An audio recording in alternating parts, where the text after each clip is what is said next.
বন্ধুরা, অনেক দিন পর তোমাদের সামনে এলাম। তোমরা আমার ভিডিওটা দেখতে পাও না।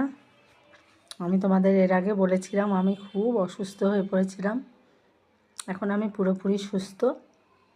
দেখতে পাচ্ছ আমাকে। তোমরা সবাই ভালো আছো তো? আমিও ভালো আছি, মান্তুও ভালো আছে, আমার মেয়ে, জামাই, আমার নাতি নাতনিরা, দিদি সবাই ভালো আছে। আমি এখনও কিন্তু মেয়ের বাড়ি থেকে শ্রীরামপুরে যাইনি, মেয়ের বাড়িতেই রয়েছি, জানো তো বন্ধুরা। এবার আমার এই অসুস্থতার জন্য আমি আমার ব্লগটা করতে পারছি না।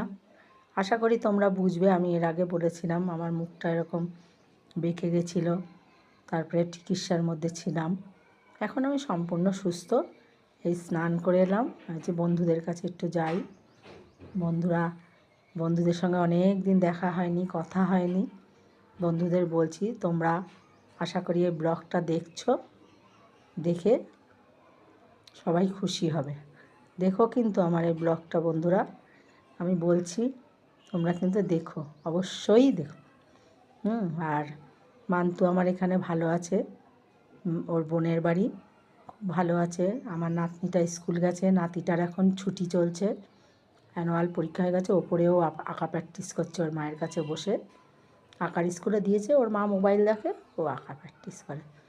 আবার 2টো বাজে টিনা যাবে আমার নাতনিকে আনতে স্কুলে। 2:30টার সময় ছুটি হয়, টিনা 2:10-এ যায়, টোটোতেই চলে যায় এখান থেকে।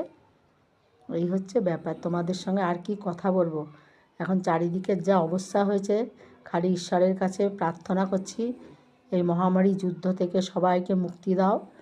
যেমন অবস্থা হচ্ছে গ্যাসের, তোমরাও আশা করি এই মানে সব কিছু এইসব ব্যাপারে বুঝতে পারছো, তোমরাও চিন্তায় পড়েছো। তা আমিও ঈশ্বরের কাছে সব সময় প্রার্থনা করছি, ঈশ্বরকে ডাকছি, ঈশ্বর হে ভগবান সবাইকে সুস্থভাবে এই যে যুদ্ধ লেগেছে আবার পৃথিবীতে, সেই যুদ্ধ কমিয়ে সবাইকে আবার ঠিক মতন গুছিয়ে নিয়ে আসো।